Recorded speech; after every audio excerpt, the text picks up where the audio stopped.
My teen dad died when I was 6. He wrote out a will where he left instructions of what he wanted me to have after he was gone.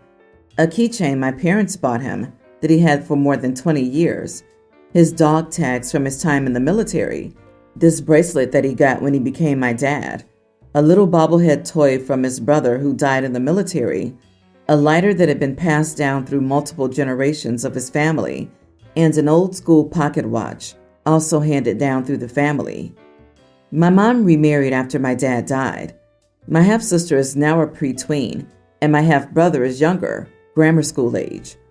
My mom decided she was not going to honor my dad's wishes. I have his dog tags, but she gave my sister the keychain and wants to give my half-brother the lighter and the pocket watch. I begged Mom not to, but my half-sister has the keychain. She was so happy. I told her I didn't like that she had it, and I'd like it back because it was my dad's. She ignored me and said we shared, and she was so happy that I shared part of my dad with her. I told her it wasn't my choice. Mom told me I had a nasty attitude about it, and the last couple of years have been intense. My half-sister keeps showing off the keychain and talking proudly about how I shared it with her. She lost it once. I told my mom she was an evil witch for giving it away when my half-sister so easily lost it. Half-sister was really annoying last week and kept bringing up the keychain and the fact that it was my dad's, and I shared it with her. And I told her I didn't. She told me, of course I did, because she has it. I told her I never shared it, that I would never share it with her or my half-brother because they're not my dad's kids, and he would not have wanted them to have it. She told me it should be hers because we're sisters. I got so mad. I told her she was never entitled to anything my dad owned, and having that didn't mean I wanted to be her sister. And Mom was an idiot for giving it to her. She started crying and said we're sisters, and we should share stuff like that, and that I shared my dad with her.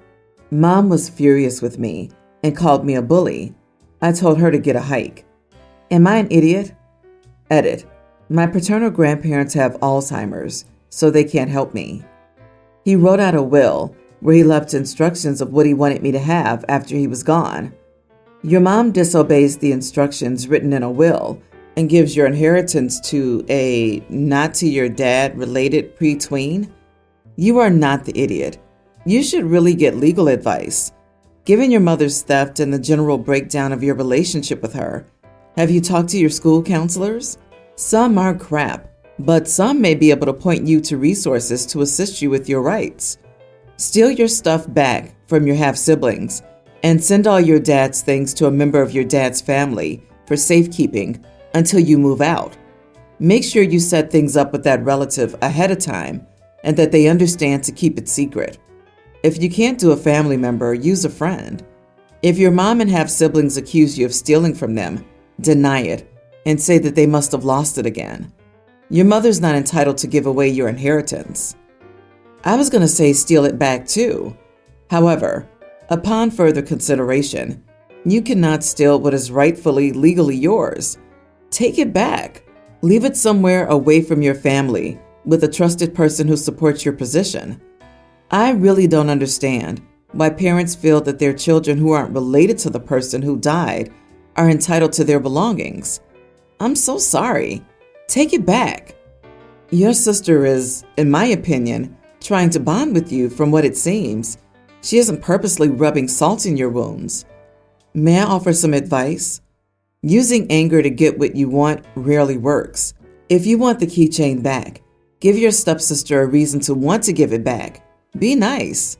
You won't get anywhere with your mother with anger either. A counselor may be able to help you verbalize your feelings better so your mom understands how she betrayed your father and you. We live in a small town, and our area has a single school. The rules for the school are if you're handing out invites at school, everyone in the class must be invited. If you want to exclude some people, then you send the invites in the mail. My daughter had a birthday party 2 months ago, and everyone was invited. Cindy's having a pool party in 2 weeks for her birthday. Her parents sent her to school with the invites, and she handed them out before school started. Everyone in the class is invited, besides my daughter. Since it was handed out before school, everyone knows my daughter's not invited. My daughter's in first grade, so young. My daughter's a rule follower, and she does tattle on people to the teacher often. She's learning to mind her business, but needs help when they do something she thinks is wrong. She's also a cautious kid who'll tell people not to run around the pool and whatnot. I called Cindy's mom and asked if there was a mistake since my daughter came home upset. She told me no, that she wasn't invited because my daughter was a bossy buzzkill, that she'd ruin the party. I lost it and called her a crude person to exclude one of her kids' friends for being more cautious. She hung up on me after calling me an idiot. My husband told me that I shouldn't have called, that Cindy's mom was correct about our kid being bossy, and that this was a lesson for her. Am I the idiot? They should have mailed the invites. I see why your daughter wasn't invited. Also, it may be a learned trait. When the parent walks through the door, I usually suddenly know why the child is the way they are. The apple doesn't fall far from the tree. You are the idiot. It would have been better for your daughter not to know she was excluded. Still, these are young, excitable kids. She probably would have found out about this party, regardless of how the invites were distributed. If the other parents violated some school policy, then take it up with the school and let them handle it how they see fit. It's not your job to enforce the rules. Your husband knows how your daughter is. Even you know how your daughter is, based on your own minimizing statements. Let this be a teaching moment for your daughter. It's also not her job to enforce the rules. Okay, maybe I'm just confused, but is no one processing that the kid is in first grade?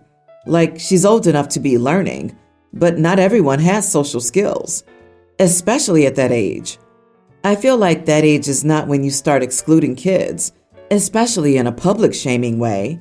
And a grown woman was crapping on a kid like, what the heck? And if we consider this a learning moment, how is this a punishment that fits the crime? You don't socialize, right? And you're bossy. So let's exclude you and mess up your self-esteem from a young age. I'm baffled, y'all. So disappointed in humanity. I don't care if OP didn't fully handle the situation properly, because if that was my kid, I'd be losing it too. You are not the idiot. So I, 45 male, have a half-sister, Alyssa, 37, who's about 350 pounds and is obese. Alyssa's been discussing getting gastric sleeve surgery for the past year or two to help her lose weight. For those who don't know what it is, it's a surgery where they essentially shrink the size of your stomach, and you can lose up to 50% of excess body fat within a year or two of the surgery. I know it's been extremely difficult for her to lose weight, and I'm very happy that she wants to look into different methods to help her gain control of her life again.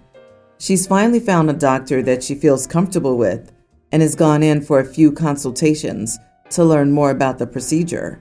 And everything has seemed like it was going well regarding the surgery. But recently, she came over for dinner with my wife and me. Alyssa explained to us that the surgery she wants is expensive, and the doctor quoted $22,000 for the surgery, as well as some plastic surgery afterward that she wants to be done to remove excess skin and scars. Unfortunately, she doesn't have any savings and has been living close to paycheck because she works in retail management, and the cost of living in our city is extremely high.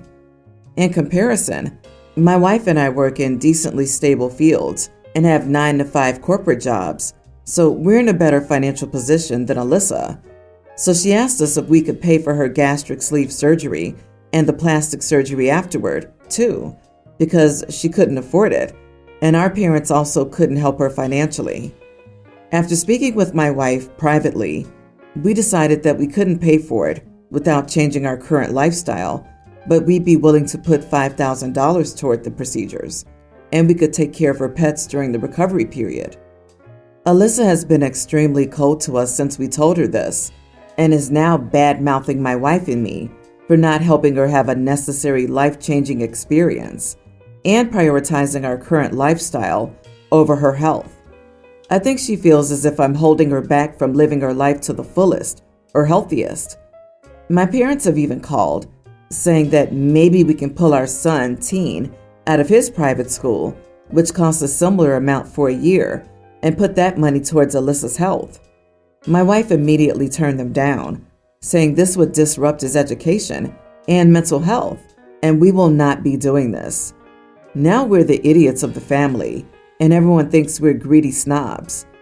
I want my sister to get healthier, but I think we've already offered enough cash and our time if needed. Am I the idiot? Not the idiot. Perhaps instead of pulling your child out of his school, your parents can sell their home and rent something cheaper, or get a home equity loan, or your sister can get a personal loan.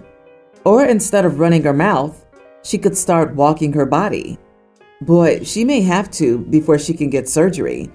I don't know the cutoff, but I do know that doctors won't perform this surgery on patients over a certain weight because the risk of complications is much higher. It baffles me how people can be so entitled. Your offer was more than generous. Here's the beautiful irony of these brutalist surgeries too. If the patient can lose enough weight to get it, they could, in theory, keep those habits up to lose the weight without surgical intervention. The other part is, if they're healthy enough for surgery, they're measurably healthy enough to lose weight without surgical intervention as well. Look at the rates of regaining weight after. It's startling, and surgery certainly isn't a cure-all. Plus, it leans heavily into an anti-fat bias. This sister might need help, but it's not financially, and it's not from her brother. I actually have first-hand experience. I had the same surgery last year, and I think your sister's trying to trick you for money. I can't compare my costs because I don't know what country you're in, but what I do know is that it's highly unlikely that there's a reputable plastic surgeon in the world that would prepay for the plastic surgery part now. The $5,000 you gave her should pay for 50% of her surgery, even in the USA. Plastic surgery after that is just a bonus. So sister's story seems fishy. I'm a 22-year-old female, and my boyfriend is 27, Tom. We started dating a few years ago, but he lives far from his parents, so I've never met them before. But we traveled to their city and arranged to meet them. I have a weird skin condition. When I was born, it was placed on my scalp, not just regular skin, so my hair had a little white piece. As I get older, the skin patch increased, and now it's exactly half my hair. My actual hair color is black, so I unfortunately look kinda like Cruella de Vil. Anyway, we were driving to his parents' house yesterday. Tom asked me if I had a scarf, wig, or something to hide my hair, and I said no. He hadn't said anything about covering it before, and I know it's not for religious reasons to cover hair. I asked him why he wanted me to cover it, and he said he didn't want his parents to see it yet. They had to get used to me first, before revealing something like that. I told him I wasn't going to cover it, and so he got a bit testy. When we arrived at his parents' house, they stared, and it wasn't the most enjoyable experience, but they seemed to like me nonetheless. But on the ride home, Tom was mad because he saw how his parents didn't like it, and now they'd probably never like me. He said I should have covered my hair, and things would have been fine. So, am I the idiot? It seems that his parents disapprove of our relationship now, according to him. Not the idiot, but dating one. Tom cares more about his parents' perceptions of your hair than about you and your feelings. This won't change until you confront him or you leave him. For goodness sake, if you were the wrong skin color, would Tom have asked you to cover that too? Do with that information what you will. Also, your hair sounds rad as crap. Right? Oh no, my girlfriend looks like Anna Paquin in X-Men. How will I show my face in public? Anna from Frozen also has a big white streak. So obviously, you either look like a superhero or a princess. Take your pick. Even if you intentionally dyed your hair that color, he still would have no right to ever force you to cover it up. Everyone in my family would be like, I'm so jealous. Her hair is awesome. I was just complaining about how my gray hairs are all random, and how I wish they were solid bits so I could have some fun with bright colors. OP is not the idiot, but I agree your boyfriend is. He's being super weird over hair. I, nearly adult male, am the youngest of 3. My older sisters are Rhea, 20, and Cleo, 19. Our dad died when I was 5 and my sisters were 7 and 8. Mom married our stepdad 13 months after Dad died. Our stepdad wanted to adopt us, but we didn't want to be adopted.